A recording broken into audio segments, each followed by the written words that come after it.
You are standing on a beach at the edge of the known world. Behind you is everything your people have ever understood. The forest, the rivers, the graves of your grandparents. In front of you is the ocean, flat and blue and utterly featureless, stretching to a horizon that gives away nothing. There is no land in sight. There is no proof that any land exists out there at all. And yet you are about to climb into a boat made of wood and fiber and step off the edge of the map on purpose. Why? And more importantly, how did anyone ever survive doing it? We tend to imagine the human conquest of the planet as a slow walk. People spreading out on foot, one valley at a time, following herds and rivers across connected land. And for a lot of our history, that is exactly what happened. But at certain points, the land simply ran out. There was water in the way. Deep, open, terrifying water. And the standard assumption is that our ancestors only crossed it by accident, clinging to driftwood, blown out to sea by storms, stumbling onto new shores by pure dumb luck. That assumption is comforting, it is intuitive, and it is almost certainly wrong. So here's the question this video is actually about. How did people with no metal, no maps, no compass, and no written language cross stretches of open ocean so wide that they could not see where they were going? Not once, not by accident, but repeatedly, deliberately, and in enough numbers to plant permanent, thriving populations on the other side. Because that last part is the detail that breaks the lucky driftwood theory completely. A single castaway does not found a civilization. To colonize an island, you need men, you need women, you need enough people to breed, and you need to do it more than once. Let's start with the oldest and most staggering example, because it sets the terms for everything that follows. Around 65,000 years ago, human beings arrived in Australia. We know this from dated archaeological sites, from tools buried in ancient sediment, from the deep genetic signature carried by Aboriginal Australians today. And here is why that date should stop you cold. Even during the ice ages, when so much water was locked up in glaciers that global sea levels dropped by more than 100 meters and land bridges appeared all over the planet, Australia was never connected to Asia by dry land. There was always ocean in the way. Always. Geographers have a name for the deep water boundary that runs through this region. They call it the Wallace Line, an invisible seam where the shallow continental shelf drops away into deep ocean. On one side, you find the animals of Asia. On the other, a completely different world of marsupials and strange birds, because so few creatures ever managed to cross. That water barrier was old, it was deep, and it stopped almost everything. Elephants did not cross it. Tigers did not cross it. Most species on Earth, given tens of millions of years, never made it over. And then a primate with a big brain and a boat crossed it in a single lifetime. So how big was the crossing, really? Even at the lowest sea levels, reaching Australia required at least one open water voyage of somewhere between 65 and 90 kilometers, depending on the route. And that is the optimistic version. To make that trip, at some point you lose sight of the land you left before you can see the land you are heading toward. Think about what that means psychologically. You are surrounded by water in every direction, with no reference point, no shoreline, no guarantee. Modern sailors with instruments find that disorienting. These people did it with nothing but their own eyes, their memory, and a boat we have never actually found. And that missing boat is a real problem, one worth being honest about. We have not found a single vessel from these earliest crossings, and we probably never will. Wood rots, fiber rots. Bamboo, reed, hide, and vine all decay within decades, leaving nothing behind for an archaeologist to dig up 60,000 years later. The boats that carried humanity across its first oceans dissolved back into the earth almost immediately. So when people say there is no direct evidence of ancient seafaring, they are technically correct and completely missing the point. The evidence is not the boat. The evidence is the people, sitting on the far shore who could not have gotten there any other way. This is the core logic of the whole field, and it is worth saying plainly. When you find human beings on an island that was never connected to the mainland, the boat is implied by their existence. They are the proof. And once you accept that, you start noticing this pattern everywhere, much earlier than most people expect. On the Greek island of Crete, stone tools have been found that may be well over 100,000 years old, made by human relatives who predate our own species. Crete has been an island for over 5 million years. Nobody walked there. Whoever made those tools arrived across open Mediterranean water long before Homo sapiens even existed. Let that reframe something for you. Sea travel may not be a late, clever invention of modern humans at all. It may be far older than our species, a capability we inherited rather than discovered. But knowing that people crossed water does not explain the part that actually matters. It does not explain how they survived the crossing. Because getting into a boat is easy. Staying alive on the open ocean, finding land you cannot see, and doing it reliably enough to bring your whole family along is one of the hardest coordination problems a group of humans can attempt. So how did they solve it? Start with the boat itself, because the boat is smarter than it looks. A dugout canoe carved from a single log is stable enough for a river but rolls over the moment real ocean swell hits it. The breakthrough was almost absurdly simple. You lash a second, smaller log to the side of the main hull with wooden struts, holding it out on the water like a training wheel. That is an outrigger.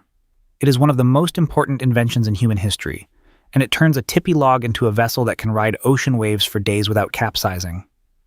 Add a second hull instead, and you have invented the catamaran. Now put a sail on it. Not a modern triangular racing sail, but a simple woven mat of pandanus leaves or palm fiber rigged to catch the wind. Suddenly, you are not paddling anymore.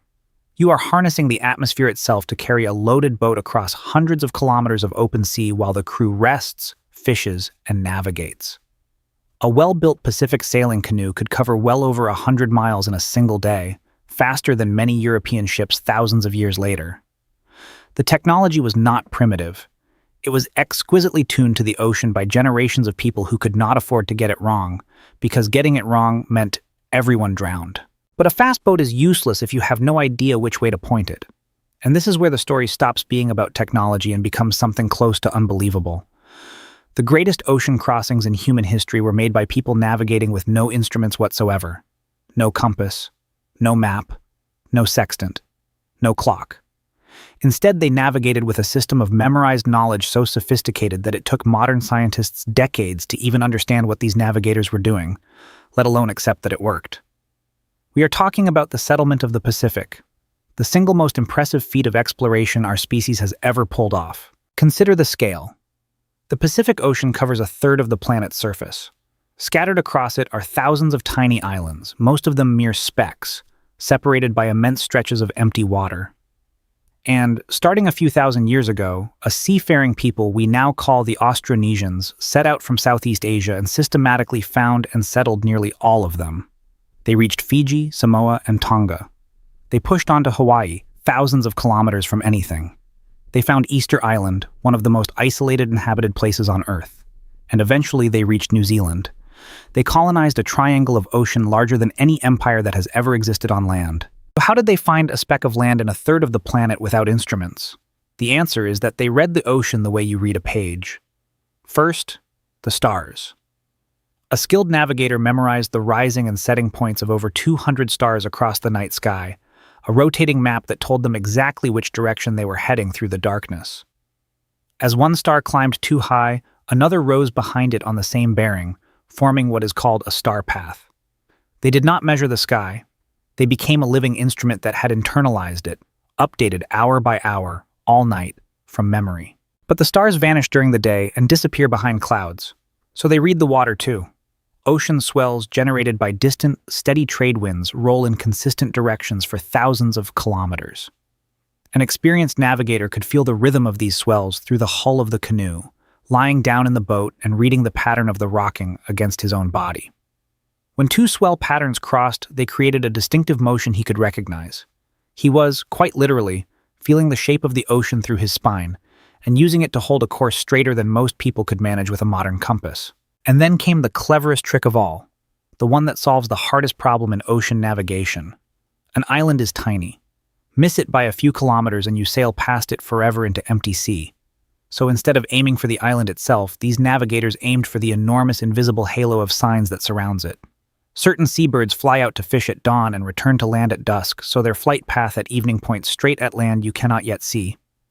Islands snag clouds, holding a stationary puff in an otherwise moving sky. A green tint on the underside of clouds reflects a lagoon below the horizon. Even the waves themselves become a signpost. When ocean swells hit an island, they bounce off it and refract around it, creating a subtle interference pattern in the water for miles in every direction. A navigator who felt his canoe start rocking in a new, confused way knew that land was bending the sea nearby, even if he still could not see it. This effectively turned a tiny target into a vast one, hundreds of kilometers wide. They did not need to find the island.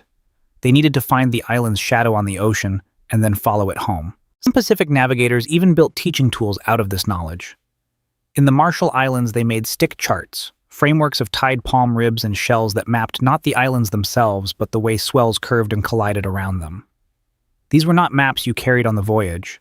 They were memorized on land and then left behind, because the real chart lived inside the navigator's head and inside his body. This is knowledge as infrastructure, passed down through apprenticeship across generations, so precious that in some societies the navigator was among the most powerful and protected members of the entire community. Now here's the twist, the part that overturns the whole image most of us grew up with. For a long time, Western scholars simply refused to believe any of this was intentional. The prevailing theory, argued seriously well into the 20th century, was that the Pacific had been settled by accident, by fishermen blown off course, drifting helplessly until they washed up somewhere new. The idea that Stone Age people could deliberately navigate thousands of kilometers of open ocean and come back offended a certain assumption about who gets to be an explorer. So they explained the greatest feat of seafaring in history as a series of happy accidents. And then, in 1906, that theory got put on trial in the most direct way imaginable. A double-hulled canoe called Hokule'a was built using traditional designs, and a navigator named Mau Piailug, one of the last men alive who still held the old knowledge, agreed to sail it from Hawaii to Tahiti. No instruments, no maps, nothing but the stars, the swells, the birds, and everything stored inside his head. It was over 4,000 kilometers of open ocean. He was navigating toward a target he had never personally seen, using a tradition the experts insisted could not possibly work. And he found it. He found it. A tiny island in a vast ocean, reached by feel and memory and inherited wisdom, exactly as his ancestors had done it for 3,000 years. The voyage didn't just prove a point. It shattered a prejudice. It forced the academic world to admit that the settlement of the Pacific was not luck, not drift, not accident, but the product of a science, a real, testable, teachable science that simply happened to be stored in human minds and bodies instead of in books and instruments. The genes remember the journey. The traditions remembered how. And a single voyage in a wooden canoe proved both. Step back and look at what this really tells us about the people we call primitive. Crossing the ocean was never about having better technology than us. It was about having deeper knowledge of a specific world. These were people who could not afford a single mistake, because the ocean does not forgive, and so they observed it with an intensity most of us will never apply to anything in our lives. They knew the sky as individual stars, not a smear of light. They knew the water as a language, not a hazard. They knew the birds, the clouds, the swells, and the silence between them. And this is the part worth sitting with. We tend to measure intelligence by the tools a society leaves behind, by the metal and the monuments and the written records. But the greatest exploration in human history left almost nothing behind, because its finest instrument was a human being. The boats rotted. The charts were dismantled.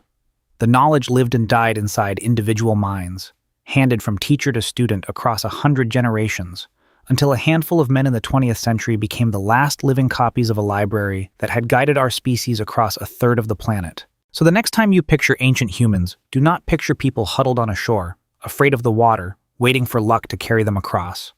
Picture someone standing on that beach at the edge of the known world, looking at a blank horizon and knowing, from the stars overhead and the swells beneath their feet and the birds cutting across the evening sky, that there was land out there.